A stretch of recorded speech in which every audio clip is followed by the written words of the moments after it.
What's with deep? Going deep. Chad and JT. This week's ad is for UCI Baseball and my dear friend Daniel Babona. He's a wonderful guy. He's going to be a great dad. Baby boy on the way. He said he made that baby on his first try. And when you go to play baseball at UCI, you guys are going to win a national championship on your first try. So please, if you're a talented young baseball player, go to UCI Baseball. They should call it UC Newport Beach because it's right there. Dude, I was in Newport Beach this weekend. It's fucking great. Yeah. I was like, it is right there. Yes. Thank you, dude. I love Newport Beach. Verification. Shout out to, yeah.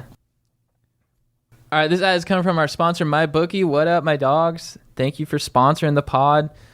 Sure, dudes, watching football is fun, but it's more entertaining when you have some action on the games. Guys, you've heard me talking about this for weeks, and some of you are still on the sidelines. Whether you're an expert or rookie, you should be betting at MyBookie. If you're the kind of guy that likes to bet a little and win a lot, like playing the numbers on roulette, you can create a big parlay. Pick 3 teams to win, and if you hit all 3, you could turn $100 into $600. Whoa. Dudes, there's so much to bet on. Playoff baseball, hockey, primetime fights, and more.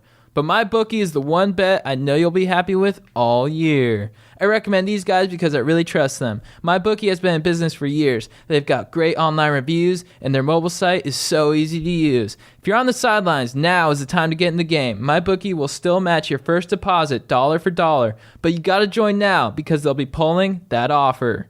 Log on to MyBookie right now and double your money. Use promo code DEEP and you'll get your first deposit matched 100%. That's promo code DEEP. You play, you win, you get paid. Job wow. Thank you, guys. What's up, Stokers of Stoke Nation? This is Chad Kroger coming in with the Going Deep with Chad and JT podcast. This is episode 40? Yes, sir. Episode 40 of Going Deep. I'm here with my compadre, Jean-Thomas. What up? What up, Stokers? Boom clap. And today we are joined by another guest, our dog, Chris Gardner. What up? What up? How you doing, dude? I'm doing good, man, especially with this goddamn juice. JT, far from me, man. This shit is amazing. Oh, hell yeah, dude. Yeah, man, it's very revitalizing. Yeah. It's always good to down juice before bonding with your boys. Yeah, man. That ginger kicks in and it just amps you up. That ginger kick is a beast. It's crazy to get such a natural kick from something that doesn't have like caffeine or stimulant properties. Sugar, you know? Sugar and shit. Mm-hmm. Like it's just like just pure. Yeah, they got dandelion up in here too. I think this is my first time consuming dandelion. Damn. I heard it was good for you, but I never had it before. Dandelion. That's I'm all about it though, man. Yeah, a lot of people hate on kale. They're like, oh, kale, so gross. I'm like, but I feel good as fuck. Yeah, man. That's if you feel good, that's what matters at the end of the day, man. Yeah. You know, I deal with some nastiness if I'm gonna feel better after it. Food is fuel. Food is fuel. Goddamn right. I don't need taste every time. Yeah. I'll eat broccoli raw, baby. Hey, I be doing that shit too. Yeah. I remember, man. I used to be at work, and I would fucking I would carry around a bag of raw spinach, and I would just be eating that shit throughout the day like potato chips. Some straight spinach. And people thought I was crazy. Like, you eating straight spinach? Crazy? Like, Maybe yeah, healthy. Man. Yeah, you get used to it. Like your taste buds get used to it. Then it's nothing. You know what I mean? No, I eat like broccoli and beef every night. That's it. Yeah. You know, like in The Matrix when they're eating their food and he's like, what's this goop? And he's like, everything the body needs. Exactly. Vitamins. I'm like, I wish food was like that. Yeah. It has all your amino acids. Yeah. You're like, let me just eat this goop. Tank and his brother. That'd be the official name of it, Goop. Yeah. Hey, I fuck with everything coconut flavored, man. Yeah? I fuck with everything coconut flavored, and I fuck with everything banana flavored. Yeah. Banana cream pie is delicious. Oh, man. Oh, hell yeah. Yeah. That's just beautiful. Yeah. Dude, yeah, coconut. To be honest, coconut's always been kind of a weird one for me. I'll eat it, and I'm like, I can't. The sweetness is, it's too foreign to me. I don't know. That's fair. I like tanginess. Tangy is good. Yeah. I don't care that much for actual coconuts. You know what I mean? Mm-hmm. But I like coconut flavored things. Yeah, coconut meat's not very good. Yeah, coconut meat is whatever. I eat it because it's healthy. You know what I'm saying? Yeah, but that one. But I'm not crazy about coconuts. Yeah. And it took me a while, man. I wasn't really messing with coconut water like that at first, but as I continued to drink it, I kind of developed a taste for it. Yeah. So yeah, a good coconut water is very refreshing. How long do you think it took before humans discovered that you could eat coconuts? Because coconuts were like, dude, Man, yeah. To dude, climb up do on the not tree- get inside me. I have a bunch of shells. Yeah. Fuck you. Yeah, dude. Like what? Because they hide in a tree and they're hard as hell. So like, who thought there's something Yeah. inside of this? Like I have green shit, and then I have a brown cover. And Oh man. you're gonna need to invent a machete before you get inside me. Right. It's so difficult to bust open. Like, Yeah. I don't know. how are you meant to eat something that's so difficult? Yeah. That's so difficult to get to. Yeah. Like there's fruits all over that tree, and he's like, "No, let me get this hard ass green This goddamn thing." coconut, man. You got apples, oranges, pears, all type of fruits you can just straight bite into. Yeah. It may be a little layer of skin you got to peel off. Yeah. But a coconut is, you know what I mean? That's crazy. That's God playing a harsh trick. He's like, Yeah. "This will hydrate you more than anything, but fuck you." Yeah, man. Well, I think like the stronger guys all get like the lower hanging fruit, and like they don't let the weak guys get any of it. And then so the weak guy's like, all right, well, if I'm gonna eat, I gotta like climb up the tall tree and get it where no one else is gonna get it. I got to get my You know? climbing skills up. Yeah, I think it's desperation, Yeah. survival. Good call. I can see it. It's nerd fruit, Yeah. but smart nerds. Right. Yeah, resourceful nerds. All the big dudes like, nah, these are apples. Yeah, they're like, go have fun with that hard thing. Yeah. And then the nerd's like, this hard thing's delicious, and those big guys are like, fuck. It is Yeah, delicious. they're like, let us have some. He's like, no, and then in reality they kill him. But Yeah, we're gonna take in- those too. In my version, well, now in real life, the nerd like monopolizes the coconuts, owns the whole coconut market, and becomes a billionaire and gets a hotter chick than the burly dude's ever Right. had. Yeah, yeah, yeah. Hopefully, The nerd's like, "It's Yeah. actually great for hangovers." Yeah. Like, oh, dude, let me get some of that. Nah. Yeah. You had your chance. yeah, you could have had it. Maybe Then if you studied- you hoarded all the Granny Smiths. Maybe if you studied coding, you would get this. No Yeah. shit. Should we dive into our backstory? How you became part of the squad? Yeah, Chris. So we met you because you were working at a Boys and Girls Club helping the youth of America. Yeah. And then Chad and I went in there to motivate them. Yeah. And we just we're kindred spirits, dude. We liked your energy so much. Yeah, I was like, yo, man, these are some cool dudes, man. I can get down with these cats, Yeah. outside of here, man. So we just started chopping it up. And, How long have you been working there? like 9 years, man.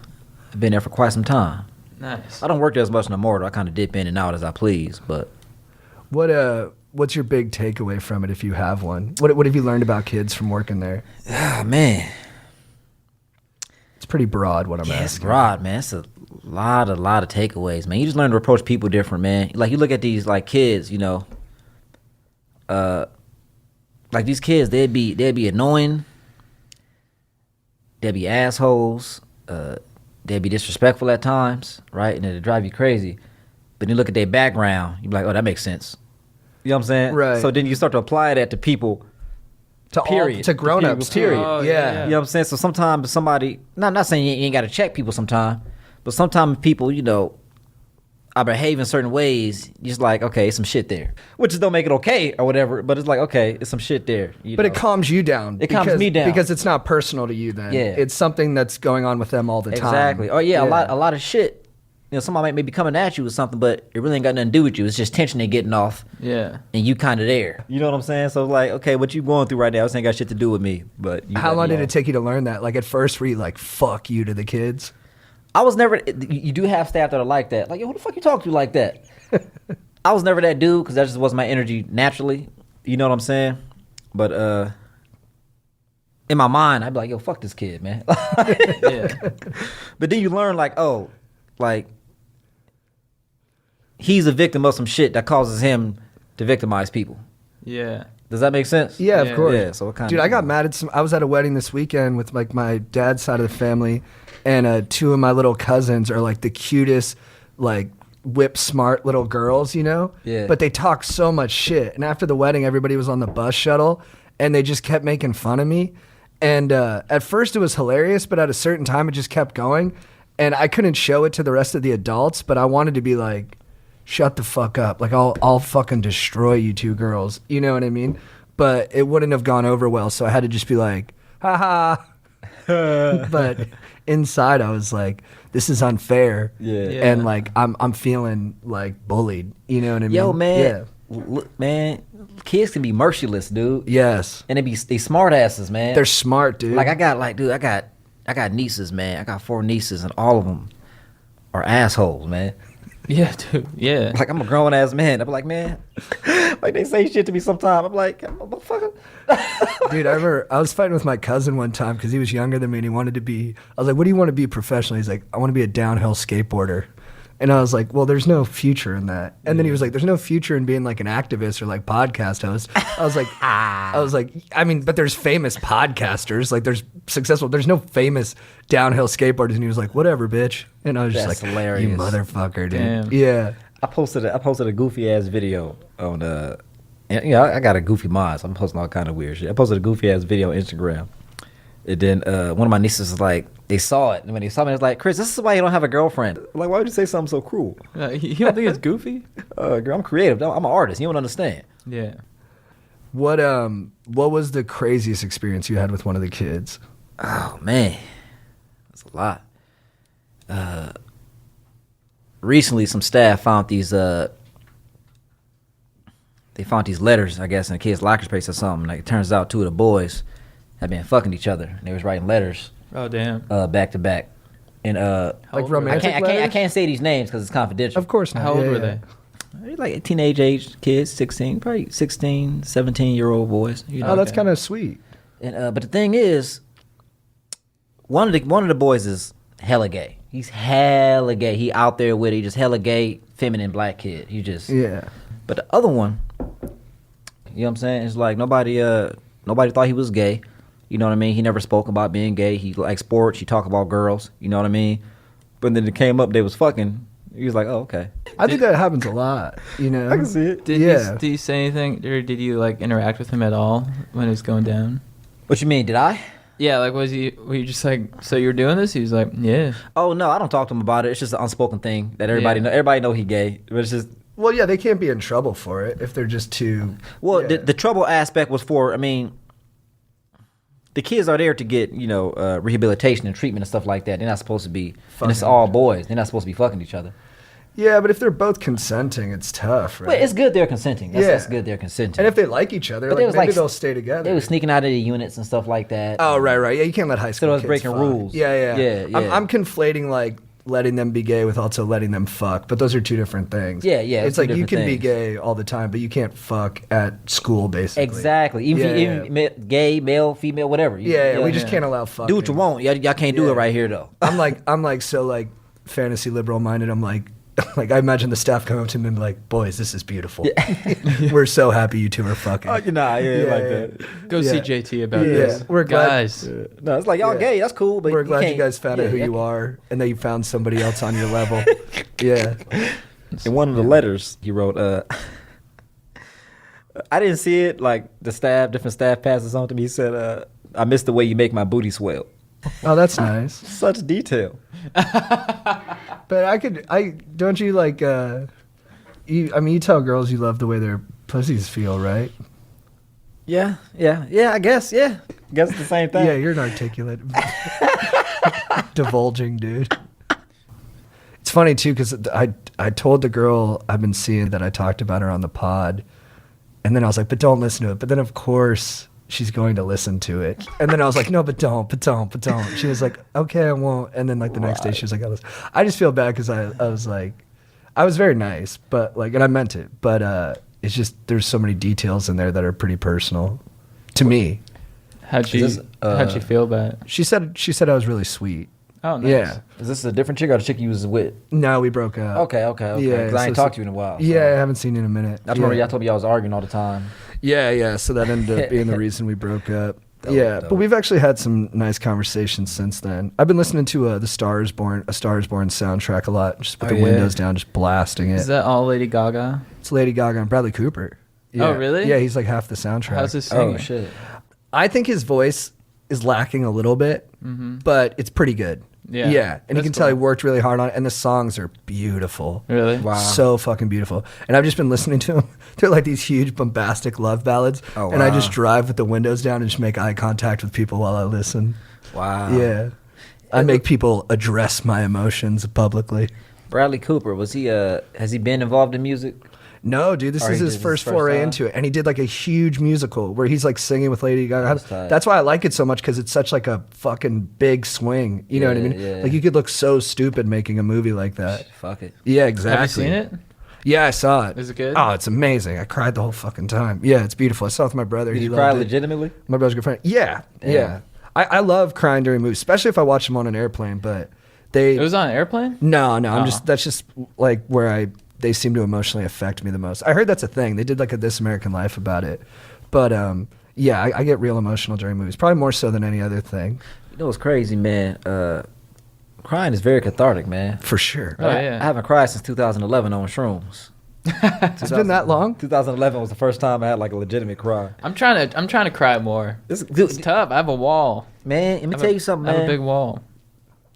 Man, after that cry, dude, I felt fucking amazing. Yeah. I felt so good. I felt just all the stress and tension. I mean, I'm not a stressed out dude, or I ain't got no anxiety, no shit like that. But all the stress and tension in my body was just gone the next day. Like, Dude, I've seen you on psychedelics too. You Yeah, are a you- force to be reckoned with on psychedelics. Am I really? Oh my gosh, dude.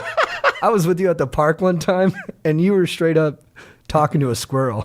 oh man, You were on shrooms and you were like, "You see this squirrel right here?" And I was like, "Yeah, I see." And you were like, "I'll tell you what this squirrel's thinking right now." And then you like did dialogue between the squirrel and like the bird and yourself.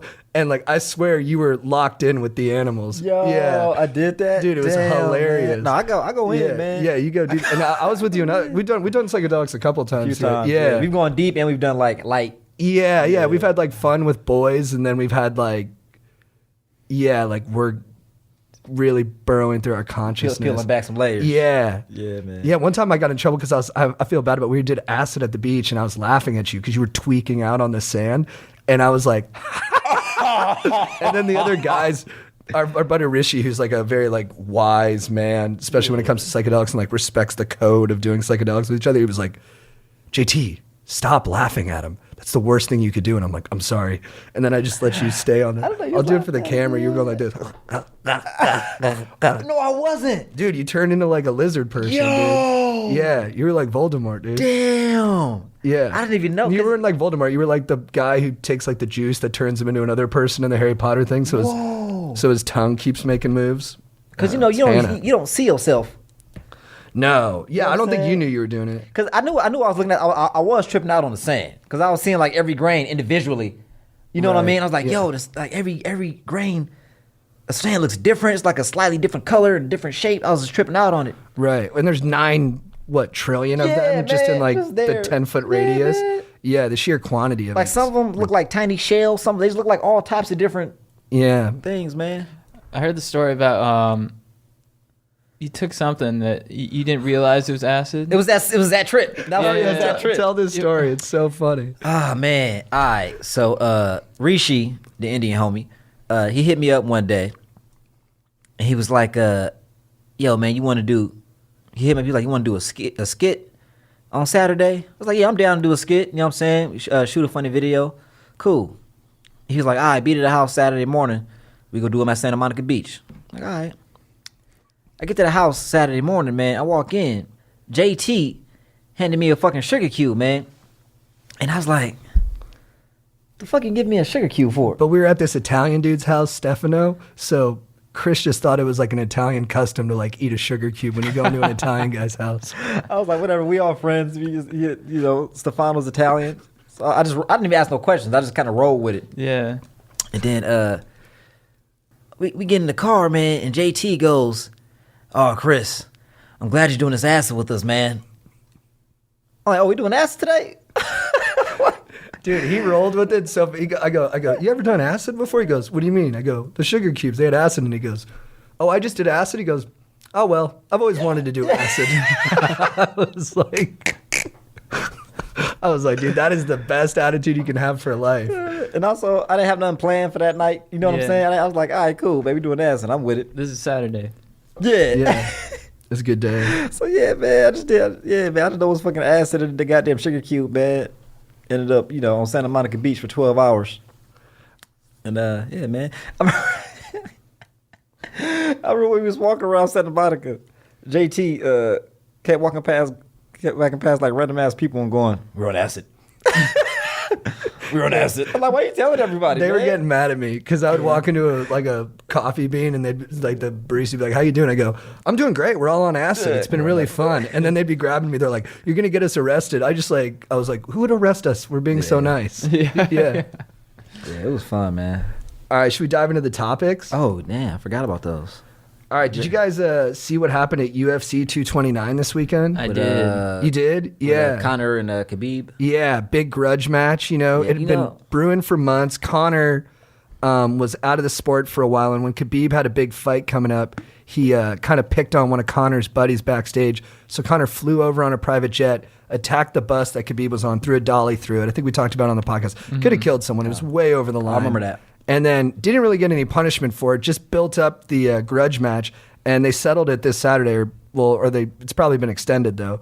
And after Khabib mauled him, beat his ass like a lot of people thought he would. He's a great wrestler. But then after the fight, he was so still pissed off at all the shit Conor said because Conor talked shit about his dad, about his religion, about his country. Like he went to all the third rail topics and hit him hard. Khabib jumped over the corner and tried to beat up his jiu-jitsu coach, who's kind of a troll online. Damn. And then Khabib's people came in, and Conor actually threw the punch first, I think, when they've gone through all the video. But then another skirmish broke out, and it was just a fucking scene. It was a straight brawl. But I mean, it's also like, my overreaction to it is like, well, what do you expect when you talk about a guy's dad and his country and his religion? Yeah. Talk shit, man, but have some kind of goddamn barrier, man. Right, but it builds up the fight. You know what I mean? It does. People have been crossing the line in fights for years talking about people. So Yeah, I feel like the UFC secretly loves it because it brings all this attention to them, and it's just, and also it just amps up their whole like these are just raw fighters, you know? Right. It makes it personal. So yeah, like I wouldn't have given that much of a fuck about it if it wasn't for the whole chaos that ensued. So I think it gets everyone into it. You know, I don't really see the damage that will be done. No, I don't think it's that. I think the dolly thing is too far. Yeah, I'm talking about the fight this weekend. I'm with you too. I don't think it's too far. Yeah. I think Khabib going over the ring and trying to like jump his jiu-jitsu coach. Too. Dude, he came in to like an action movie, just like feet up. Flung himself at him. Yeah. It was a pretty ballsy attack move, dude. Yeah. That's one of those things where it's like, all right, man. That's true. That was a pretty great move by Khabib. Dude, he flew. Yeah. To attack a guy like that. Looked like he came off like a trampoline or something. Yeah. All that anger. It's like, damn, maybe he doing too much, but this is really cool. Yeah. Dude, I liked it. I was watching really cool, it and man. I was like, fuck yeah. And I got mad at the UFC production because they pulled out to a wide shot. Yeah. So you couldn't see what was going on. I mean, I knew there'd be cell phone footage later, so you know it's going to be there. But I was like, come on, guys, at least show me what's going on. Yeah. You know what I mean? And then Joe Rogan was like, this is the most despicable thing I've ever seen.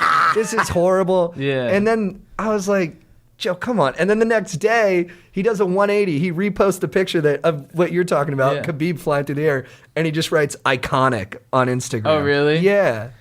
Hey, man, even if it was despicable, it was still iconic. That's true. That's true. Makes it 10 times more memorable. Yeah, man. That foot was coming straight for dude's face, man. Dude, yeah. I was most stoked about Khabib coming out supporting the coral. Did you see that? Yeah, with his hat. Yeah. I wish I knew the name. I know it's got like some heritage for him. What about that Derek Lewis interview? Dude, that was great. I didn't see that. That was hilarious. He's a beast, dude. He was losing that whole fight. He was getting rocked. He's fought this 6'7" Russian dude who was just picking him apart. And then Derek Lewis just throws bombs. And at the third round, 10 seconds left before the fight's over, knocks the guy out. Like he does this like weird like slide on the ground after he knocks people out. He takes his pants off. Joe Rogan comes in. He's like, "Why'd you take your pants off?" He goes, "Because my balls were hot." Dude, I saw that. Everyone was like, "This is the best part of the sport." Yeah. Dude, that's amazing. It's funny too, dude. Khabib's dad wasn't allowed to fly in because he couldn't get his visa. Yeah. But his dad's been his coach since he was a kid, and famously had Khabib wrestle a bear when he was 9 years old. Yeah. But Khabib How'd that turn out? with the bear? Yeah. It was a good match. Yeah. Yeah, like he was like doing good technique on the bear. Nice. Yeah. It was a baby bear, so it couldn't really like, it was pretty even of a fight. Oh, for sure. But his dad, Khabib in the post fight was like, it was disrespectful to what he's like. I am sorry for what I did, but this man disrespected me. He disrespected my country. He disrespected my. I wouldn't want any of this. And then the last thing he says though, he goes, and I know my dad will smash me for this. My dad will smash me for what I've done. And then Khabib's dad just did an interview in Dagestan, and he was like, his punishment will be severe.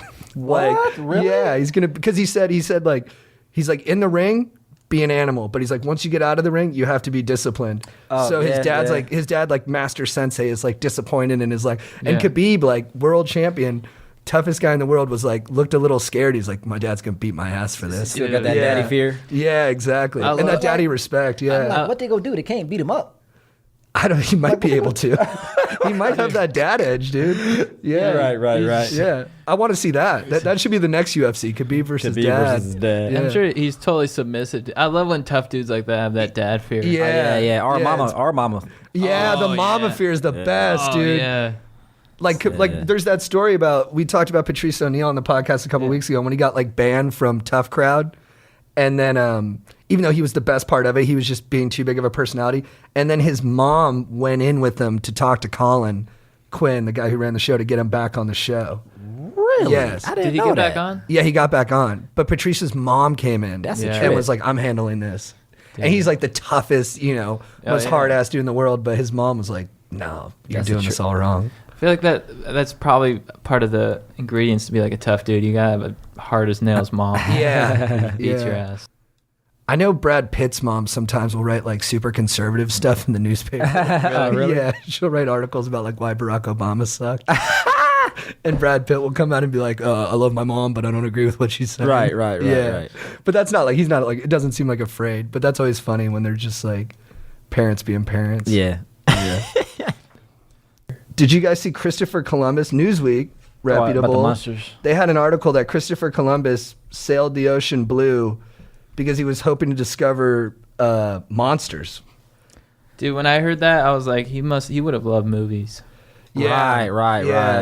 Obviously he wasn't the greatest guy, but he was a great explorer. Yeah. And one of the greatest explorers ever was motivated by ridiculous ideas. Yeah. So like all these times when we pick on people for ridiculous notions, it can be like a ridiculous notion can be what inspires you to greatness. So Yeah. as far as I'm concerned, it's not really the idea that matters, it's the follow through. Yeah, I love it. Yeah. Right. Yeah, like go find monsters.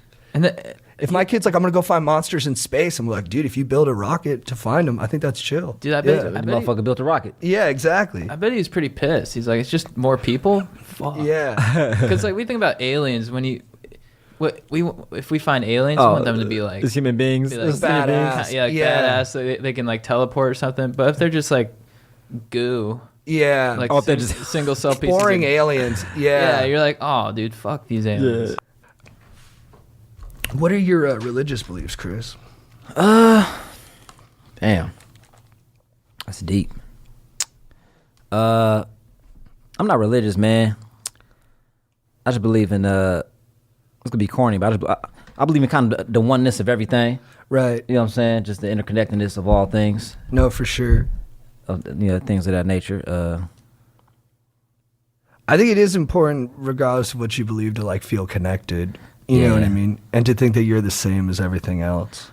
I feel like a lot of time religion they make like it depends on religion, like Western religion, I'd say. Right. Oh yeah, because They make God separate, and God created everything instead of God being the thing.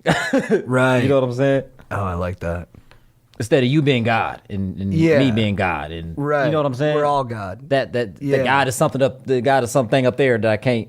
That you can't Okay, be in yeah. touch with, that you can't connect with. Yeah. Instead of all this, instead of And it's a little all the shit going around. hierarchical. Like Yeah. it's like, oh, it goes God and then this and like angels Yeah. and then people. Yeah. It's like, how about we're all just like part of one it's thing? just one. It's one. It's like it's one and it's separate at the same time. Right. You know what I'm saying? Because I look at the Earth as one fucking organism. It's just one big ass organism, but then it has a bunch of separate things in it, a bunch of inner workings of it.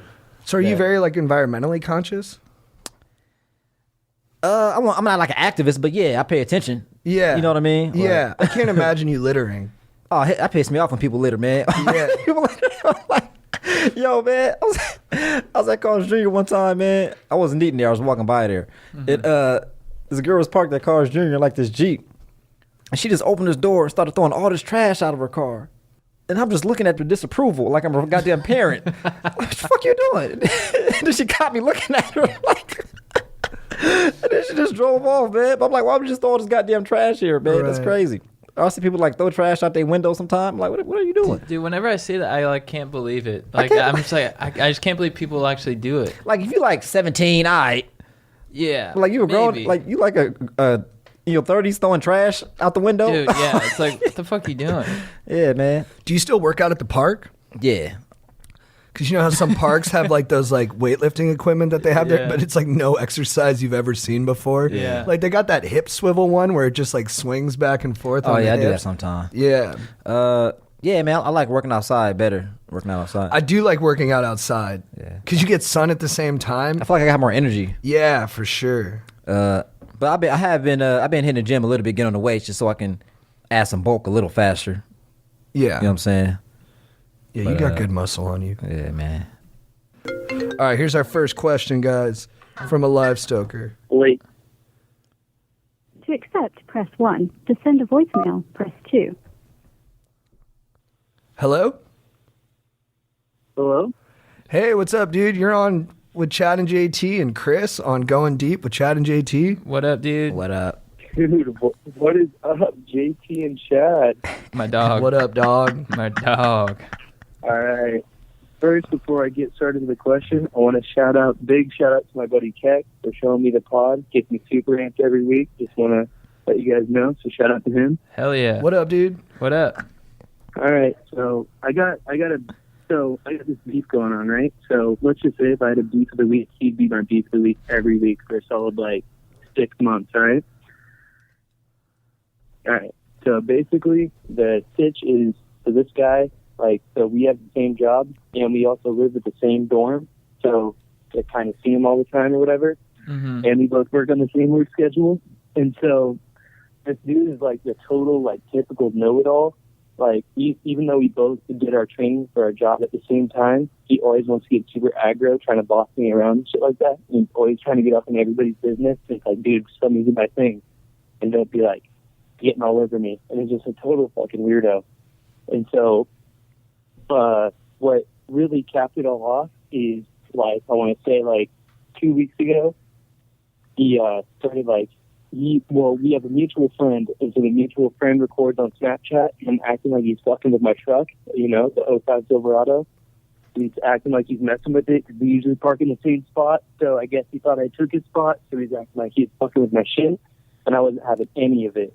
So I walked up to him, next time I saw him, and I said, "What's up, you pussy-ass bitch, blah, blah, blah." Pulled the typical aggro move and asserted my dominance, and he kind of backed off. He was like, "Whoa, dude," freaking getting all scared or whatever. And it's just I don't know, he's still keeping up his same shenanigans, so I kind of want to throw it down with him, but at the same time, I also already stated my dominance, so I really doubt he's going to fight me, Yeah. So did you say since you called him a pussy-ass bitch, he's still been fucking with you? I mean, he's still I can see every time I see him, he has that fear in his eyes, oh, dude, he's totally about to throw down on me right now. But he's also, still a little bit keeping up the shenanigans, just to a smaller extent than to what he originally was. And I kind of want to just throw down with him to assert my just total dominance, just to prove to everybody that I'm nobody's bitch, and that, if anything, he's mine, because he's a total freaking weirdo. I think what you've done is enough. I don't think you want to take You it. think? Yeah, because then you keep escalating it to. I mean, I don't. If you escalate to that point, you never know what the consequences of that would be. And I think you assert your dominance more by just the intimidation factor. And like my therapist Gary tells me, it takes more strength to let a jabroni live.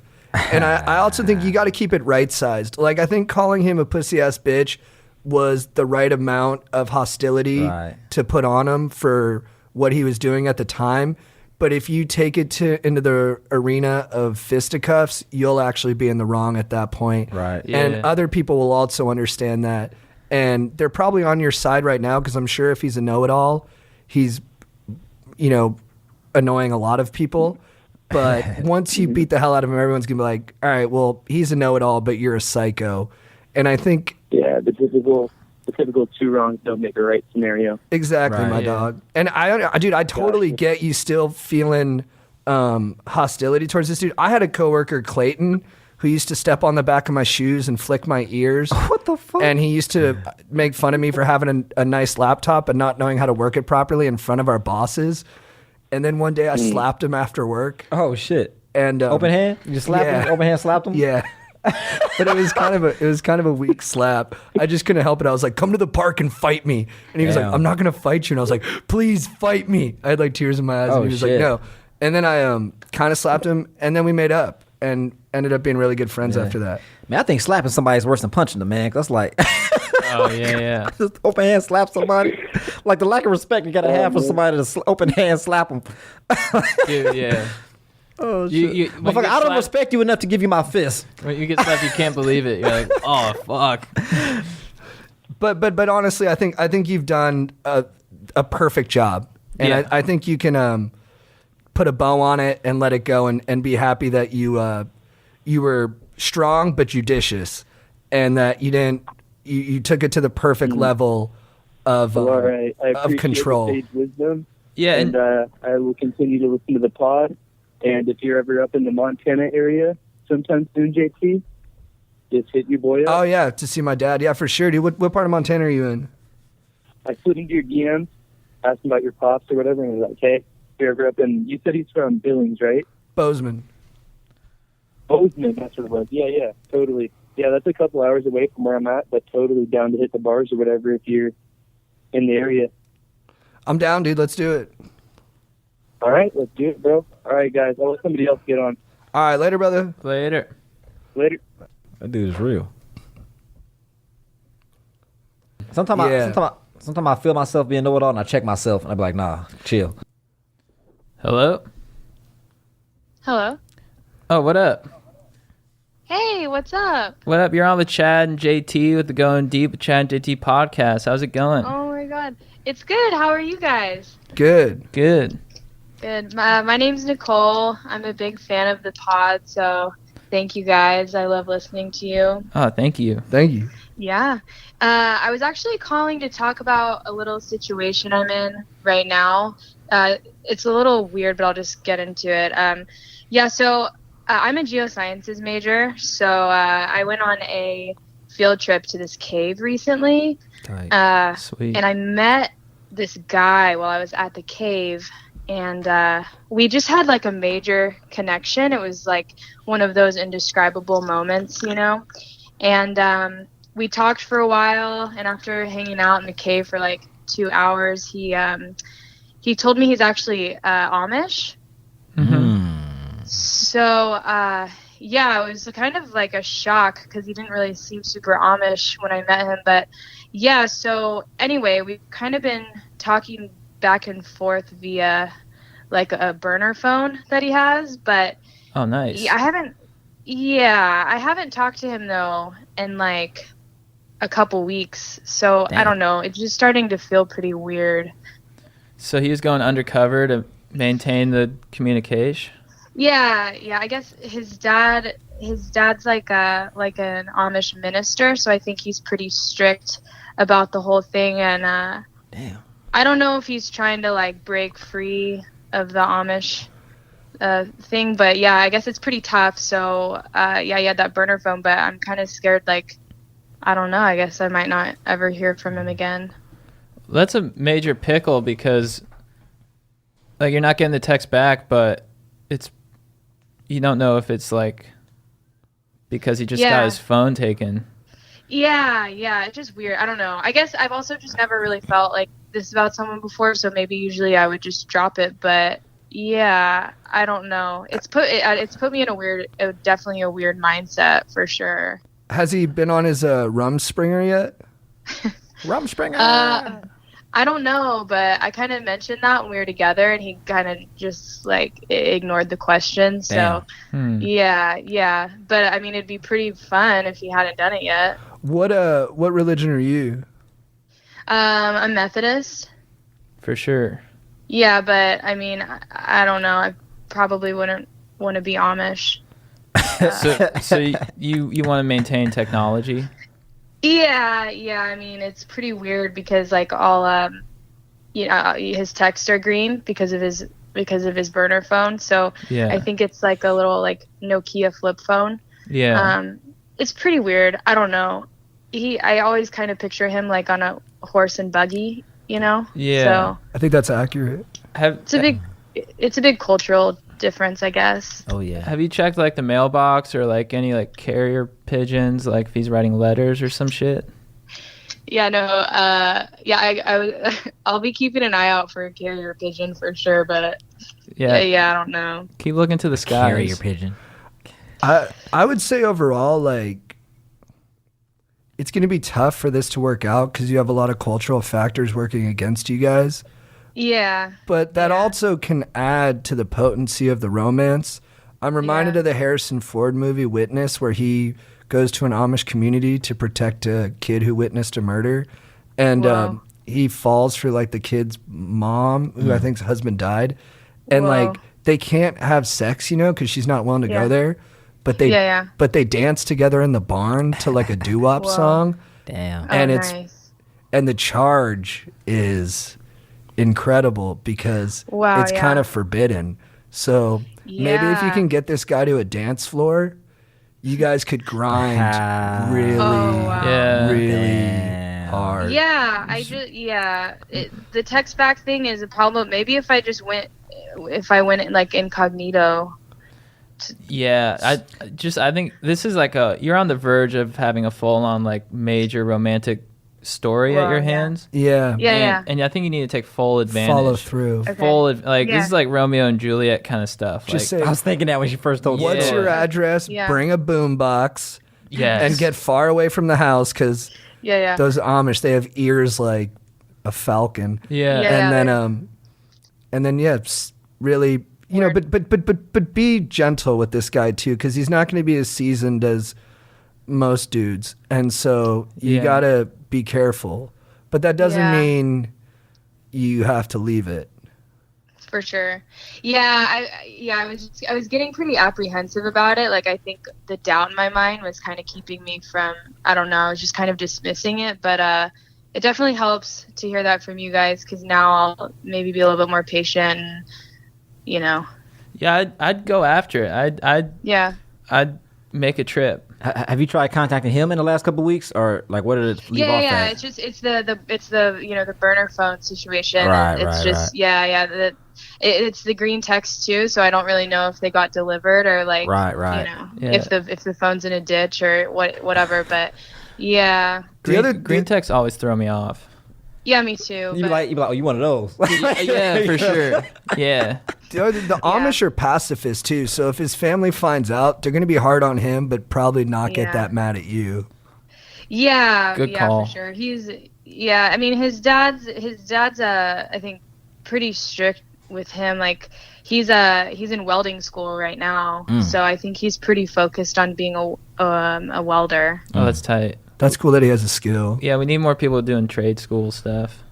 Yeah. How would your parents feel about you bringing home an Amish guy? Not good, probably. Yeah. They'd probably think it was pretty weird. But I don't know. I think if I was happy, that they would be happy. So I think I would just have to ease them into it, probably, with the information, you know. For sure. Well, I think follow your heart, and all of us here are rooting for love. So I mean, there's worse Thanks, dudes. guys. There's worse dudes you can date than the Amish guy. Yeah. Much For worse. sure. Yeah. No concerns about STDs Yeah. whatsoever. Yeah. You can go way lower than that. That's not. Yeah. Probably. I'd be pleased. Yeah, no weird Yeah. internet behavior. Right. You know, And- he's not posting dick pics for sure. Yeah. Right. And then how magical it is, like you take him on his first plane ride and you just see the delight in his eyes as he leaves the earth on like, Dude. you know, a powered vehicle. Cool. And I'm just gonna, for sure. I'm gonna bank on my optimism here. I think Yeah. he's waiting for you. You know, Really? his phone probably got taken away. What else is he waiting for? Yeah. So if you show up in like all your glory and just say, give him a huge what up. Yeah. I want to see this story play out. So please keep in touch. Let us know if you Yeah. get in contact with him. Yeah, I will. All right. Thank you for the thanks, call. guys.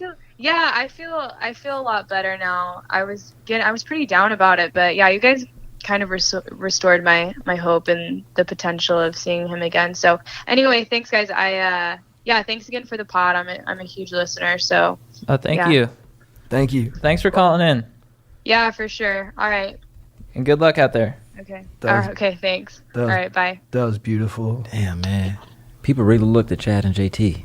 Yeah, Damn. dude. Sometimes it scares me, dude. That's a trip. It scares me. Damn. I talked to Chad about it. He's like, you just have to lean into it. I'm like, I know, dude, but like, Some people's lives are resting in y'all's hands, man. dude, I know. It's pressure. I don't take it lightly. Is this someone?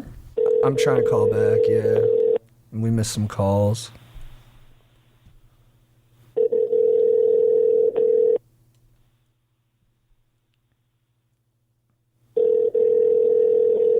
Do people ever pick up phones when you call them right back?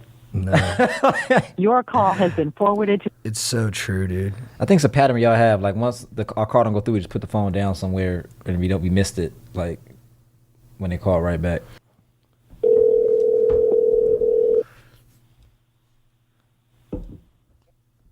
Yo, what's up?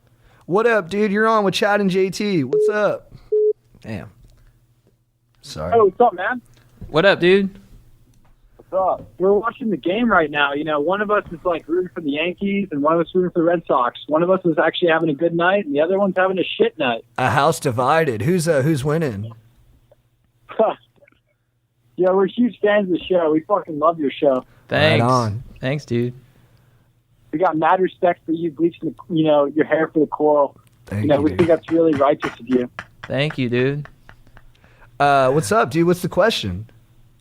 Yeah, so all my boys have been giving me shit about wanting to bleach my hair for the coral, and I just needed some backup on this from you guys because I know you guys are really into it, and Man, bleach it. I need them to hear you guys say that this is a good cause and that it really means something. Hey man, bleach your fucking hair, man.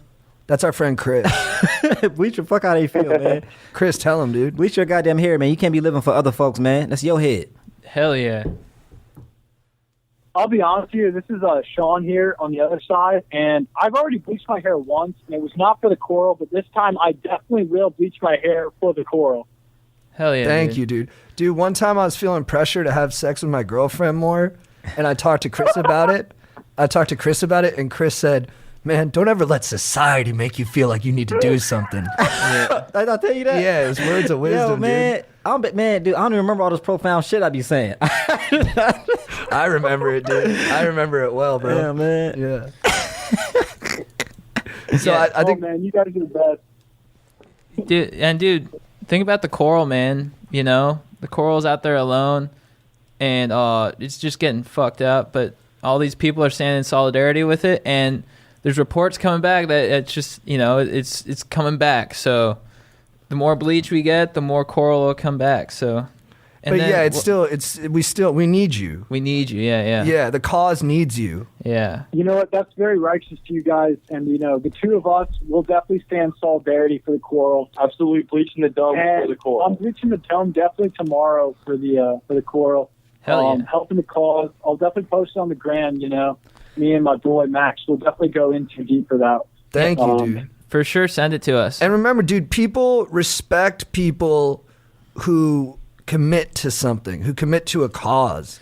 Yeah, even if your boys are still giving you shit, they will respect you because you followed through with what you said you were going to do. Yeah. My buddy just said he's going to watch all the Marvel TV and movies in chronological order within the universe. And at first I was like, that's lame. But then I was like, that commitment is strong. Imagine if he Yeah, does that. And if he pulls That it, is a strong commitment. That's a fat look. That's a fat look. and if he pulls it off, I got no choice but to respect that motherfucker. Dude, that's a lot of time. Put in. Yeah. I mean, he's got to watch Agent Carter both seasons, dude. Damn. Oh, fuck. On Hulu. He's got to get a Hulu account. Oh, shit. Bleach your fucking heads, dude. Yeah, dude. If you want Bleach the to. dome. If Bleach you the want to. dome. It'll be the second time I do it, but this time the first time for a cause. Blondes have So more it'll fun. It'll be lit. Blondes have more fun, baby. Thanks, dog. Thanks for the call, dudes.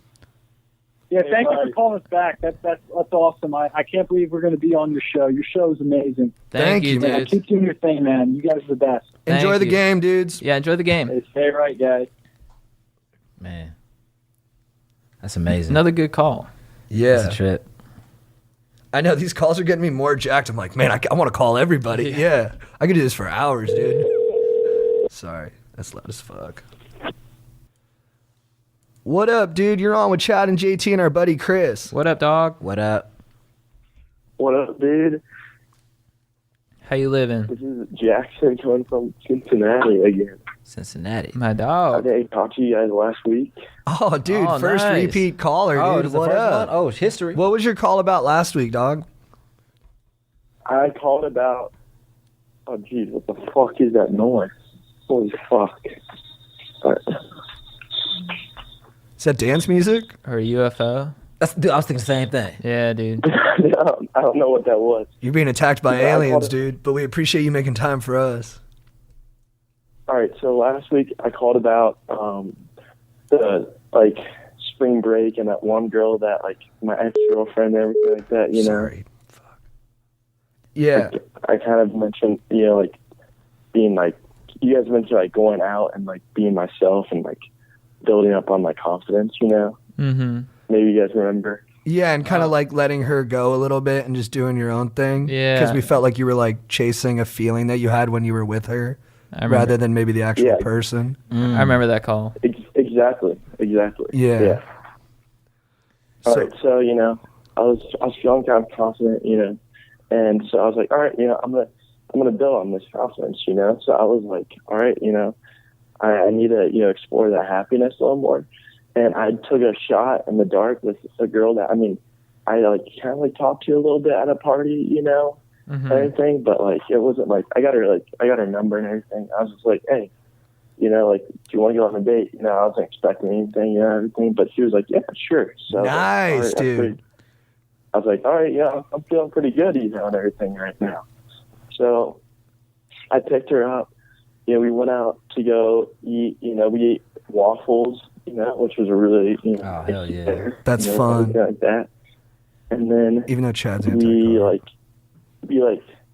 went up to like at an observatory, and they had like a telescope and everything like that. So we were looking at the stars and everything like Nice. that. That's nice, man. Yeah. So a Hell yeah. lot of knowledge and everything. I learned about the moons of Jupiter and Oh, everything. yeah. So I Fuck thought yeah. that was pretty cool.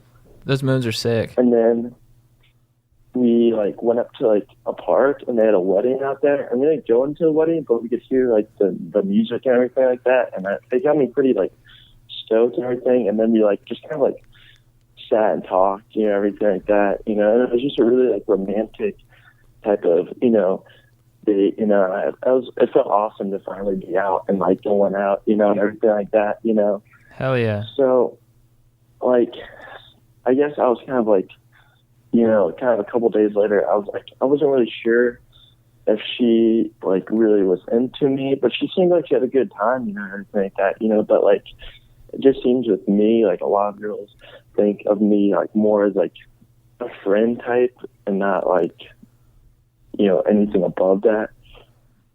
So I was like, you know, all right, do you want to go out, you know, again, you know, and stuff like that. But she seemed kind of like hesitant, you know, and everything like that. I had like a really good idea to go like downtown, and, you know, had a really good idea going and everything. And then she just like, it's like really like in the gray where we are right now. Because I think she is into me, but I can't really tell if it's like she only likes me as a friend or if she likes me more as a friend. Dude, I would say keep it casual, but I'd say treat her like a lover. You know what I mean? Like, invite her out to do romantic stuff. You know, not to get like a lunch or something. Like, invite her to do more things like you did, where you're like, it's like clear that you have a romantic interest. But also keep it casual. You know, don't come on. Try not to come on Don't too be strong. Yeah. Maybe don't text her for a little bit. Wait for her to text you, so you can maintain that kind of like interest. Because if you just keep texting her, then You go push her further and further away. yeah, that'll drive her away. But if you kind of lay off a bit, you know, play it cool, wait for her to text you, and then when she reaches out, maybe be like, hey, how about we go, you know, out to this bar or something, or like a wine bar, Yeah. get some cheese or something, I think that'll send the message that you're romantically interested, and then and then that should reciprocate. Dude, I think you did an excellent job. That date you went on was beautiful, man. For sure. So Thank you. You got to detach from expectations a little bit, and you have to detach a little bit from results. It's hard to do in dating because it's easy to feel like a loser if you don't get what society tells us we're supposed to get after a date, or if you don't get the follow-up date that your heart's yearning for. But I have a couple quotes here that I wrote that I heard in a philosophy YouTube clip that I was watching.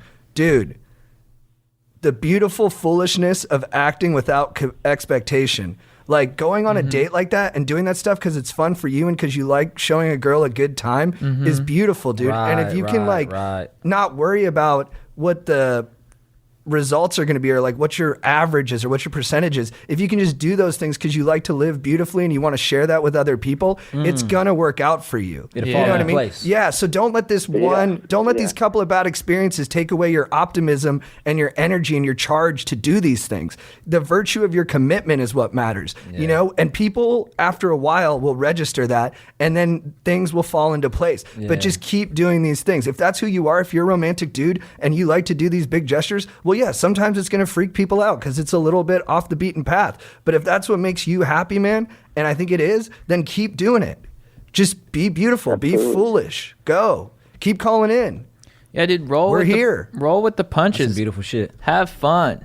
You know, I always just try to remind myself every morning, have fun. Because when you're having fun, things work out. Yeah. And you're doing, dude, that was to be there with the wedding in the background and you guys are sitting there talking and you're hearing the music. I mean, come on, dude, you're a dime a dozen. You're a beast, bro. You had a beautiful life experience. Thank you. You know how many guys would just like be like, this is kind of lame or this is too intimate or like, let's just get back to like the back of my truck and like, let me see how far I can take this. Like, dude, your heart's in the right place, man. You're doing the right thing. Keep it going, dog. I'm proud of you. Right. Dude, yeah. Do you know how fun it is to be the dude who's always having the best time? Everyone should be like, man, I want to hang out with that dude. Right. And you'd be like, yeah, you can hang out if you want. I'm going to have a good time regardless. Right. Chill on the expectations, man. Be about your good time, man. Yes. Yeah. Stay committed, dude. You got this, dude. I think you're making good progress. Appreciate you calling back. Call back next week. We'll be here for you. We'll check back in. Implant have fun in your subconscious. So you're always Thank you so much. You guys just, the wisdom that, you know, it's just great, you know, calling in and letting you guys know like the progress, you know, and everything. It feels awesome. Hell yeah, dude. You know, my buddies are kind of like rallying around me now and everything like that, you know, because I think, you know, they're great guys, you know, and they think I'm a great guy, you know, so I got that support, you know, I got you guys. I got my family too, so it's just awesome. It's beautiful, dude. You're feeling everything very deeply, man, and I think this is a genuine ass dude. He's man. a good I like dude. this guy a lot. He's a good dude. He's a really solid He's a guy. good dude. Yeah. And trust me, these girls, when they think back on these moments 10 years from now, they're gonna be like, I should have married that motherfucker. Yeah. I should have married that guy. Yeah. Yeah. You're gonna be everyone's greatest regret and their favorite date. So just keep doing what you're doing, man. Wow. Awesome. Thank you guys so much. All right, talk to you soon, man. See you soon. Later, Stoker. See you. Yo, that was heartfelt, man. He's a good dude. Solid dude. Jackson from Cincinnati, what up? Jackson from Cincinnati, dude. Great name, great town. I want him to give status updates every week. I want him to call in every week, So dude. that's our first repeat call? Yeah, well, because we damn. first started doing these calls last week. Oh, shit. My brother says he's going to name his son Jackson because that's also the name of the guy in A Star Is Born. Jackson. It's a great name. Oh yeah, Jackson. It is a good name. Yeah. It's a like you're like this is a fucking dude. It's like a dude, but it's also like kind of like an artist name. You know what I mean? He's in touch. It's checking both boxes. Yeah. And it's actually usually a last name, but you're making the last name a first name. Yeah.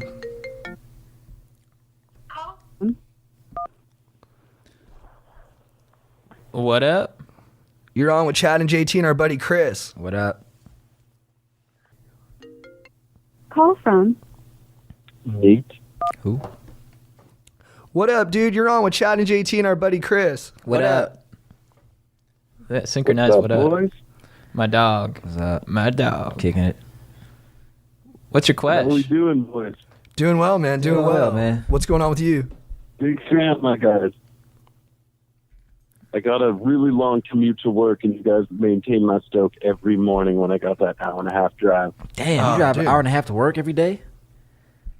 Yeah, man. I'm hopefully getting an apartment soon, but here's my question. So I do enjoy my job, but the drive and what I do is bumming me out a little bit because it's really like corporate level shit, and I'm a graphic designer and I love to do like video editing and photography, and I know I just have to grind it out at this kind of level stuff, but it's like more corporate, and I want to get back into like the creative because that's what I really enjoy. Like, what's your advice for kind of maintaining the stoke throughout these trying times, I'd say? Well, we're going to have a specific viewpoint because all three of us kind of eschewed the corporate course for following our passions, you know? Mm-hmm. But if you're calling us, I feel like that's because you want to do the same. And I mean, that's what you just articulated. So, sure. Do you have dependents? Not, I mean, other than myself and my financial, like, things, not really. So I'm lucky. How old are you? I'm 22. Oh man. Dude, go for it, dude. Yeah, man. bro. Go for it. Are you college educated? Yeah, recently. I'd go with what you're comfortable with. You know, if you want to maybe keep the security of the job and then do, you know, more creative stuff on the side for the time being, and then switch over, maybe try that route. Or yeah, that's kind of what I've been up to. Yeah. I think you're young enough, dude. You're in a great place. Yeah, dude, you're never going to be in a better place to do exactly what you want to do. Go travel the world. Go live an adventurous life that, you know, go live your favorite podcast. Like, just go do all the stuff you want to do. Yeah. I mean, I'm so sorry. You're in a position to do that. You can do all kind of fucking up and bounce back right now, man. Yeah, exactly. Dude, J.R.R. Tolkien, not all who wander are lost. Go get lost and find yourself. Go. Dude, yeah, you have time to just discover. Yeah, man. Yeah, man, I would... Get creative, follow your heart. That's why you call, dude. Yeah, what's in your gut? Just stay focused. Just stay focused on what you want, man. I know that's what I have to do.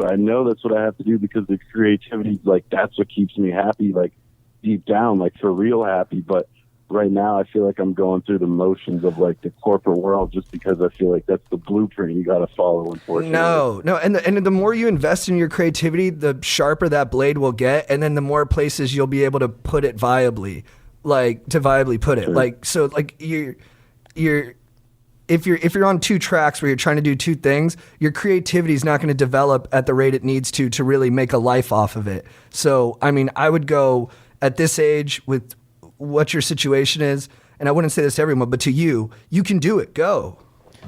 Yeah, there's probably some things holding you back that, you know, maybe like societal pressures or whatever, pressure from your family, whatever.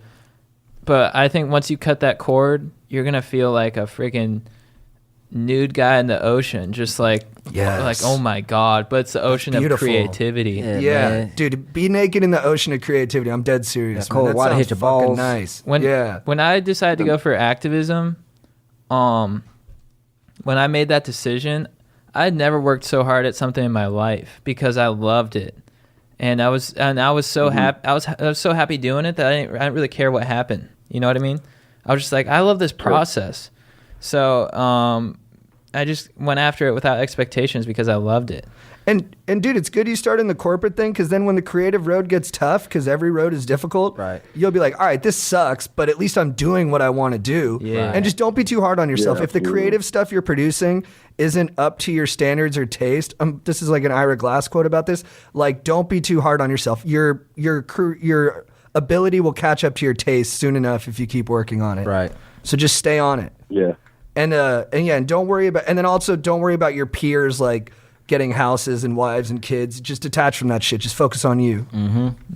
Because you'll I could give a shit about that. That's what's up, dude. You sound fucking genuine too. I love it.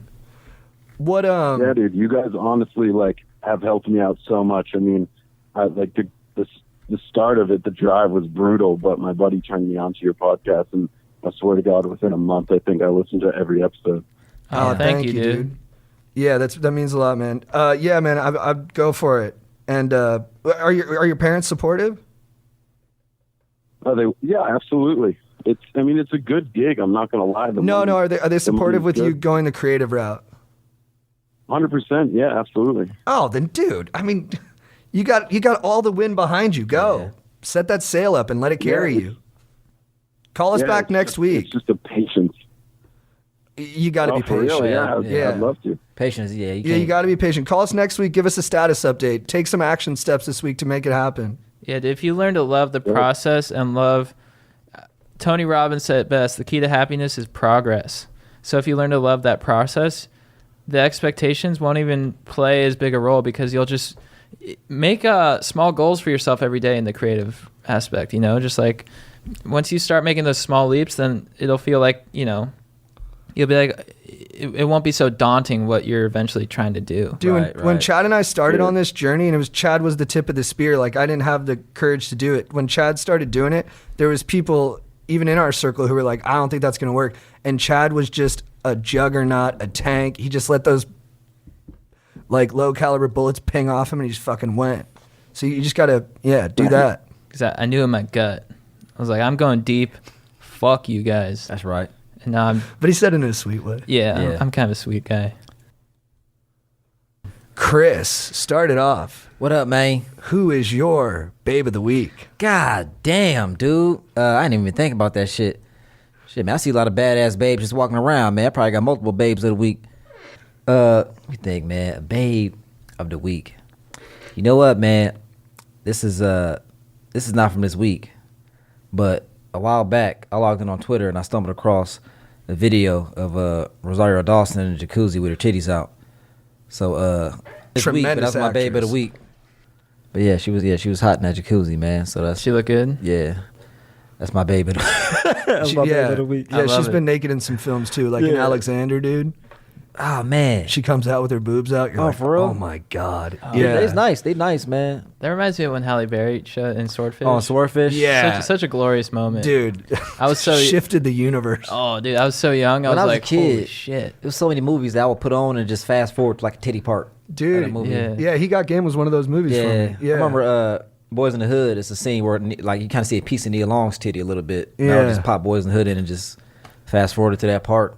Dude, first thing I stumbled upon pornographically was foot jobs. Oh, What, yeah. like, Brooks, our a guy who works with us a lot, former Legend of the Week, huge into foot jobs when we were kids. But I didn't mean to. It was like I was with my buddy. I'm like, you want to go like, I don't know who instigated it, but one of us was like, let's go check out porn on the internet. And then we log on and it's like foot jobs. I'm like, damn, this is what people do?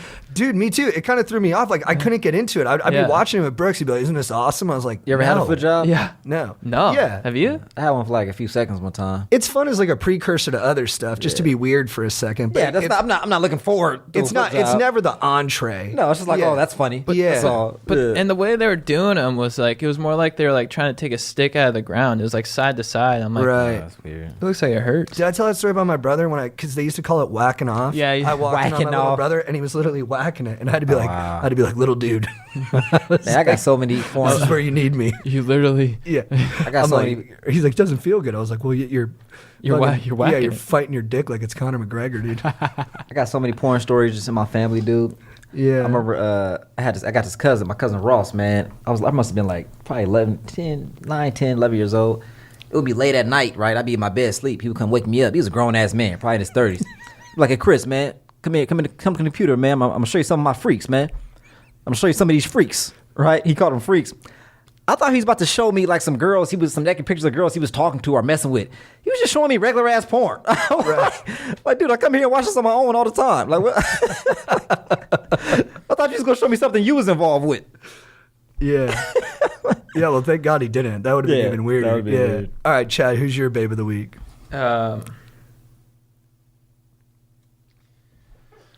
Okay, so in college we had this we were getting, it was, senior year, we getting pretty aggressive with the parties. We're like, we had a player haters ball. It was amazing. And I was like, all right, let's do roller disco in our little garage. Little garage, probably like 10 by 10 or something. But I was like, let's do a roller disco for sure. I ended up being the only one who got roller skates, but you know what? I was like, you know what? I'm gonna have the most fun. Fuck it. And so I strap on my skates. Actually, one other dude did, Chase. He had skates on, so we were just skating it up. We decided to move the party to this bar, Blinky's, and there's a bouncer there. And I was like, I got to get in there with skates, man. I got to skate in this club. You know what I mean? And I was like, that's the only barrier between here and this club. So I walk up to the bouncer, and I'm sort of like walking like I'm wearing shoes. Right. And he looks down at my roller skates, and he's like, just go in. And I was like, oh, fuck yeah. So I just got on the wheels and just was gliding down with like one leg up and just dominated the dance floor with these skates. Tight. So my baby of the week is that bouncer. Nice. Yeah, because dude, you supplemented just like one of the best nights of my life. Like Stokers, if you ever have a chance to be on wheels in a club, I highly recommend it because you will just dominate the dance floor. You'll do moves that no one else can do because they don't have the sliding potential. And thank you to that bouncer, dude. You're a total babe for just being so cool about that and understanding that, you know, that I was in like a really joyous place and you didn't want to take that away from me. So thank you so much. Nice, tight, dude. man. Dude, so my baby of the week is Lady Gaga. I've been a huge fan of Lady Gaga for decades. I mean, she came out with Just Dance, and I was like, oh, she's just like a regular pop star. But I didn't see the genius underneath what I mean, the song is brilliant, but I didn't realize that like it was just a persona that she was playing, you know what I mean? And then that persona expanded, and then Bad Romance came out. Oh, man, yeah. I want your loving and I want your disease. You and me could have a bad romance. That was a crazy video, too. Yeah, and I would just, the videos were crazy. The visuals were crazy. Her Super Bowl performance was insane. One of my only tweets is me retweeting Mark Ruffalo saying that she ripped it up at halftime. Oh, man. And I've just been a fan of hers for so long. And then to see her in A Star Is Born strip down the persona to nothing, just present herself as raw, real, and just as she is, and just deliver a fucking powerhouse performance was riveting, dude. She sings so well. The songs are incredible. And yeah, I just haven't stopped listening to them, and I've been just brought to tears constantly by her just, you know, artistic ability. And Lady Gaga, you know, I just think you're a beast. And when I was going through a tough time last year with drugs, I would listen to Million Reasons by her all the time, and it was like the one song that brought me solace. So I hip to that song. Thank you, Lady Gaga, for you know, sharing your art. It means a lot to me, and you're my baby of the week. Gaga, dude. Well done. All right, dude. Who is your legend of the week? Derek Lewis for that interview. That was the only one off top, but that was the only one off top that I knew. Yeah. What do you say? My balls are hot. Yeah, dude. He's just so himself. Yeah. There's nothing there. He's just himself, and shit just comes out. You know what I'm saying? He's not thinking about how the interview goes. He's just been honest about whatever comes to his head. Yeah. I like that. You know how you just see somebody being 100% themselves in the moment. That's what that interview was, and I dug it, man. It's inspiring. That's cool. He was like, yeah, man, Trump called me up on the phone, man. Told me I had to knock this Russian motherfucker out because they make him look bad in the news. I'm saying, fuck what you talk about, USA in this hole. Like, yo, man, this dude is fucking hilarious, man. He's a good dude, too. He He used his truck during the Houston Hurricanes to help people out of bad situations. Oh, did he? Yeah. Yeah, man. That's dude. All right, Chad, who is your legend of the week? My legend of the week.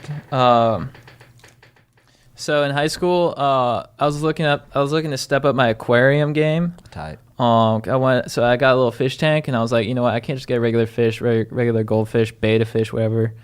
I need to step this up. So I logged online, and I found an eel online. Oh, wow. Whoa. An eel. And I ordered it, and they shipped the eel. Oh, damn. I got an eel in the friggin' mail. How big was it? Not that big, but like, Yeah. I think the coolest part was my mom being like, what's this? I'm like, that's my friggin' eel, Mom. She's like, oh, tight. Are all eels what's up? Are all eels electric, or is that a certain type of eel? I think it's I was looking for an electric eel. That's what I wanted to get. I was like, I need to get an electric eel, but it was pretty expensive, and I was still on like allowance, high school, you know. So I had to work with a budge, but I still got an eel nonetheless. And it came in the mail. It said live animal. My mom was kind of pissed, but she was like, she followed through, or she got over it once she saw that. I think she was kind of impressed with the fact that her son bought a fucking eel. Because I mean, you know, at least I'm not like playing with like Legos and shit. Right. Legos are cool, actually. There's ambition in that. Yeah. And real creativity. Yeah, I had like a real Steve Irwin streak in me. Yeah. tight. And the eel was just a badass, dude. Like, I would put little fish in there, little guppies, and it would eat the fuck out of them. Yeah, so, and it would just hang in there. It was so creepy, but like, it was awesome. So my eel's just a legend of the week. Unfortunately, it met like an untimely demise, due to like the sand. I didn't realize you put sand in first. What you mean? Oh, you like dumped the sand on top? Well, of first I had sand in there, and I dumped the water in, and then I was like, we need more sand in there, so I dumped sand in, and it killed him. You seem like you Yeah. feel bad about it, though, dude. All is forgiven, bro. Yeah, so I kind of fucked up in that respect, but you know, he had a good few months. How'd it kill him? I think he just got in his like breathers. It just got in him. Yeah. And he just like he was kind of convulsing and he suffered. Oh damn, dude. Yeah, that's rough. But it was sick while I had him. Right. And Sure, now I know it's lesson, And now you're lesson honoring learned. him. Yeah, And you're honoring him. Yeah, lesson learned. Yeah, but you appreciated it while he was there. Yeah, his name was Donnie. What up, Donnie? Rest in peace, dude. Donnie. I'm really sorry for my stupidity when it came to filtration systems, and I love you, dude. You're best eel I've ever had, and stay up, dude. Hope you're killing it in eel heaven. For sure. I fuck about an eel to kill it. Do eels get wings in heaven too? We always talk about humans getting wings in heaven, but do all things get wings in heaven? I wonder if it has like wings so it can still like slither like an eel. Yeah. So it's like wings to the side. You know what I mean? Right. So it's like still like slithering. Yeah. All right, dude. My legend of the week is Bradley Cooper, dude. I've defended Bradley Cooper on this podcast before when he was attacked unfairly by the AV Club 6 years ago, who made fun of him for quoting Dante or something like that. Well, dude, AV Club, you can suck it, because Bradley Cooper went out there and for his first directed movie made a big ass romantic melodramatic musical, and he knocked it out of the park, dude. And he was very vulnerable in that movie. He was singing and he was taking big chances, and he's got huge balls. And to all my friends who said the movie looks cheesy, you could fit 50 of your balls in one of Bradley Cooper's balls, dude. Damn. All right, and I will always respect a dude who puts his nuts on the table, and especially when it comes with emotion. So Bradley Cooper, I'm so fucking proud of you, even though I don't know you and we're not really probably going to be buddies, but I hope we do become buddies, because I really like the way you love art so much, and you poured so much of yourself into this classic story. And he played the character as like a really sweet drunk. He's drunk the whole fucking movie. He's always like, hey, you're so fucking pretty. Hey, can I hear you sing?